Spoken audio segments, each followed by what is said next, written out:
Capítulo 1. Assumindo a imortalidade. No princípio era o Verbo, e o Verbo era com Deus, e o Verbo era Deus, e o Verbo se fez carne.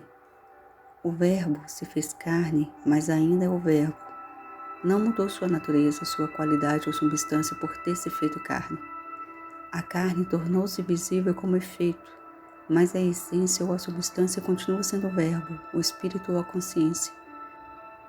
Por este prisma, podemos compreender que não há um universo espiritual e um universo material, mas o que nos apresenta como nosso mundo é o Verbo feito carne, o Espírito tornado visível ou a consciência que se expressa como ideia. Todo o erro que se consumou durante os séculos baseia-se na teoria ou crença em dois mundos, um sendo o reino celeste ou vida espiritual e um outro mundo material ou existência mortal, separados um do outro.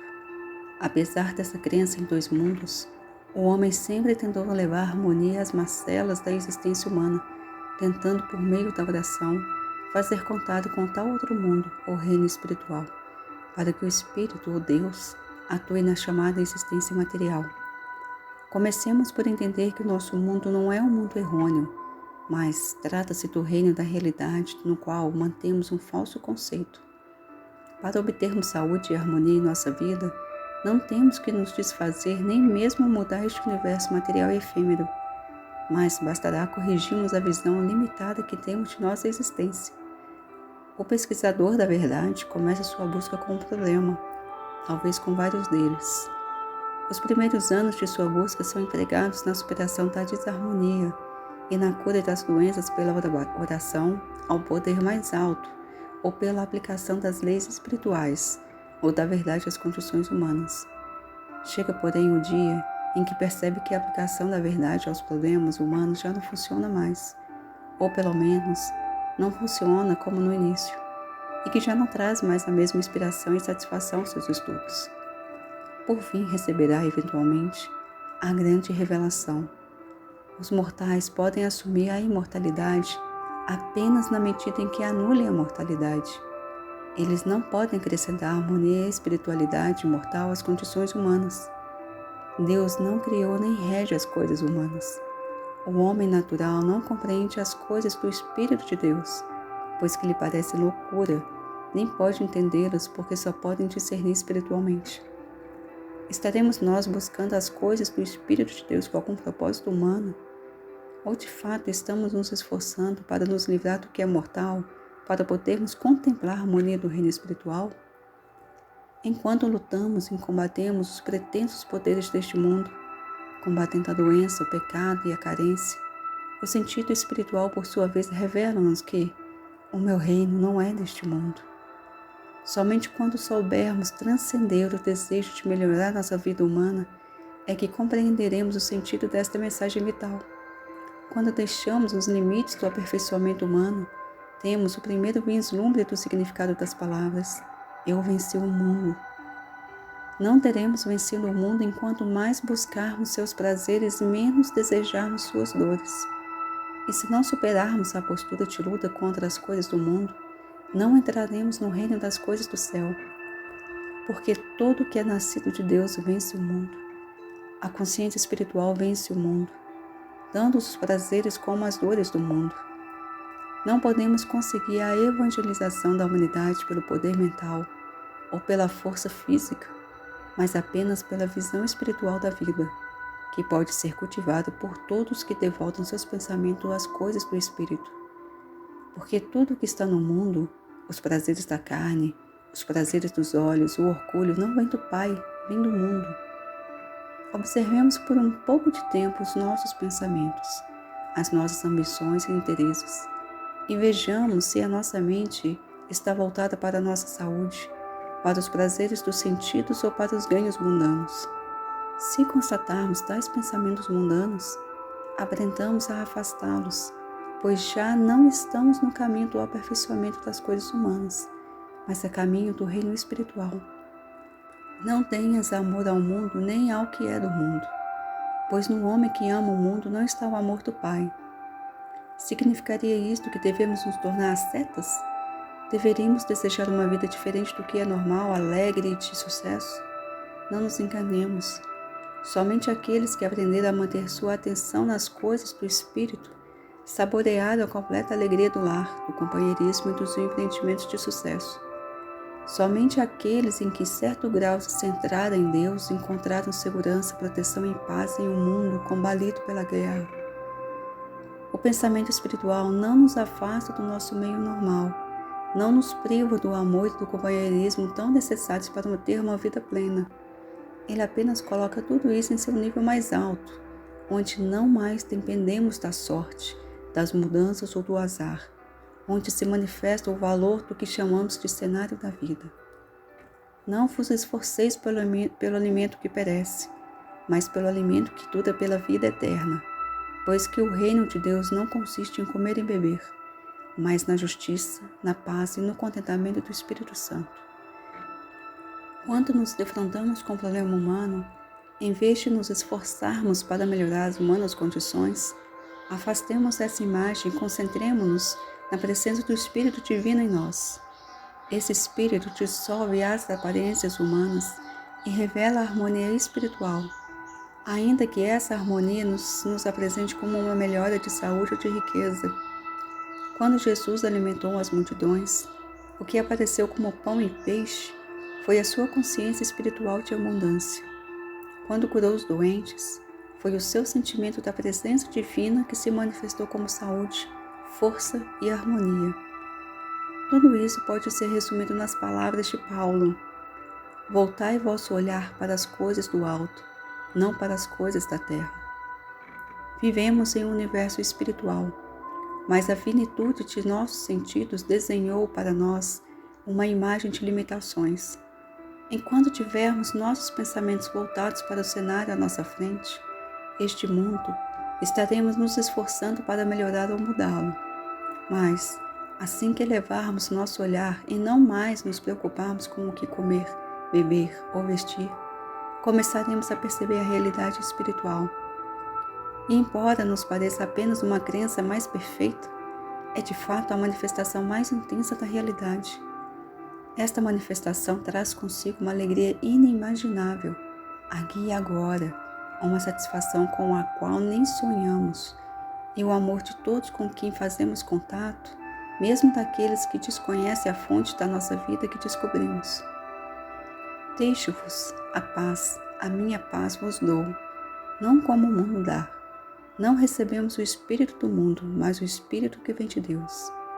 Coisas que também falamos, não com as palavras ditadas pela sabedoria dos homens, mas como as ensina o Espírito Santo. O homem natural não compreende as coisas do Espírito, que lhe parecem loucura, nem pode compreendê-las porque elas se discernem espiritualmente. Quantas vezes nos enganamos neste ponto? Com quanta frequência tentamos compreender a verdade espiritual como nosso intelecto humano? E isso leva à indigestão mental, pois que tentamos digerir alimento espiritual com nossa mente erudita. Isso não funciona. A verdade não é um processo de raciocínio, e por isso só pode ser entendida espiritualmente. A verdade não está normalmente na esfera do nosso entendimento, e quando parece estar, deve ser investigada mais profundamente, para verificar sua autenticidade. Temos que desconfiar de uma verdade que nos pareça fácil de compreender. Jesus caminhou sobre as águas, alimentou multidões com poucos peixes e pães, curou doentes e ressuscitou mortos. Parece aceitável para o seu intelecto? Se o princípio subjacente a essas experiências pudesse ser entendido com a inteligência, todas as igrejas o ensinariam como um meio viável e recomendariam o seu uso.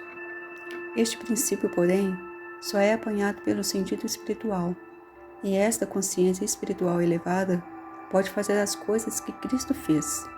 Aquilo que foi possível a Cristo consciência no tempo de Jesus, é possível à mesma consciência agora. Cultivando este sentido espiritual, nosso sucesso será tanto maior na proporção que abandonarmos o esforço mental e nos tornarmos receptivos às coisas que o Espírito de Deus nos ensina.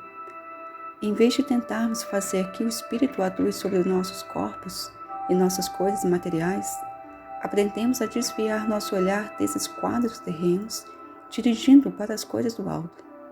Quando descermos novamente à terra, perceberemos que as desarmonias e as limitações dos sentidos desapareceram e apareceu mais claramente a realidade. O reino de Deus não consiste em mais e melhor matéria, nem encerra um rico vocabulário sobre a verdade.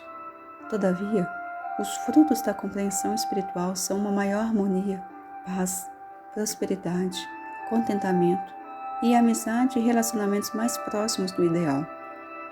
Assim compreendemos que agradecemos por isso continuamente a Deus, pois vós que recebeste a palavra de Deus, ouvida de nós, não a recebeste como palavra humana, mas como ela é de fato, a palavra de Deus que atua sobre vós para que nelas creias. Para recebermos a palavra de Deus, ou o sentido espiritual, precisamos mais sentir que raciocinar. E é isso que a Bíblia se refere com a expressão receber a palavra no coração. Notemos que o desenvolvimento da consciência espiritual redunda em maior capacidade de intuir a harmonia do ser. Compreendemos que nem a visão, nem o ouvido, nem o tato, o olfato ou o paladar podem nos revelar a verdade espiritual ou a sua harmonia. Por isso, tal revelação só pode nos acontecer através de outra faculdade, a intuição, que atua pelo sentimento. Até o momento, ao orar ou meditar, vinha-nos de imediato uma enxurrada de palavras e pensamentos. Talvez estivéssemos começando a reafirmar a verdade e a rejeitar o erro. É, porém, evidente que isso ocorria completamente no domínio da mente humana. Ao cultivarmos o sentido espiritual, tornamo-nos receptivos aos pensamentos que emanam das profundezas do nosso ser. Mais do que falar a palavra, tornamo-nos seus ouvintes. Nesse estado, a sintonia com o Espírito é tal que sentimos a harmonia do ser. Sentimos a presença real de Deus, transcendindo os 5 sentidos materiais. Nossa faculdade intuitiva fica desperta, receptiva e sensível às coisas do Espírito. E após este renascimento espiritual, começamos uma nova existência. Estávamos, até aqui, ocupados com a palavra da verdade, e daqui em diante nos ocuparemos apenas com o Espírito da verdade.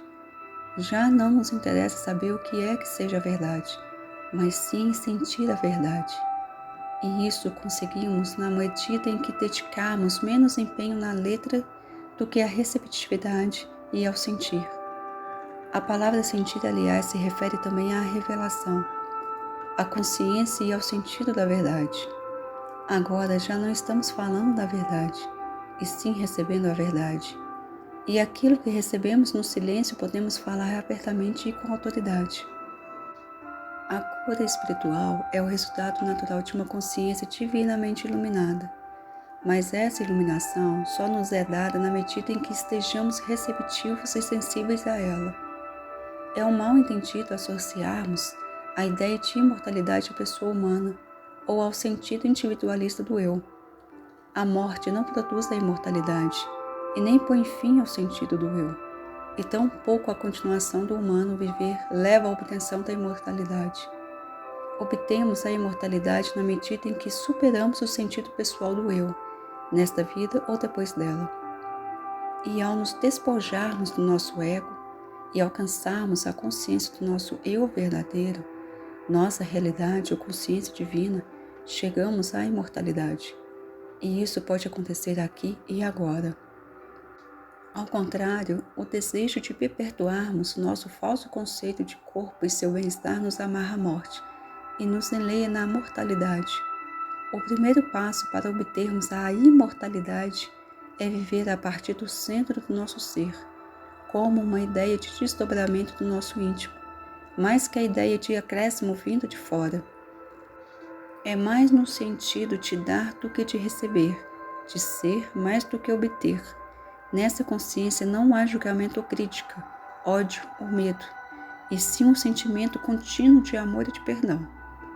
Não é coisa fácil descrever a alegria e a paz da imortalidade, pois para aqueles que não querem abandonar seus atuais conceitos de ser, ela pode transparecer um processo de extinção, mas não é bem isso. Ela é a eterna preservação de tudo que é real, belo, nobre, harmonioso, gracioso, altruísta e pacífico. É a realidade trazida à luz, em substituição à ilusão dos sentidos. É o despertar da consciência da infinitude do ser individual, em substituição ao sentido finito de existência. O egoísmo e o amor próprio se vão de nós quando temos a percepção da divindade de nosso ser. Esta percepção nos ensina a ser pacientes e indulgentes com aqueles que ainda lutam com a consciência material mortal. E isso é estar no mundo, é não ser do mundo.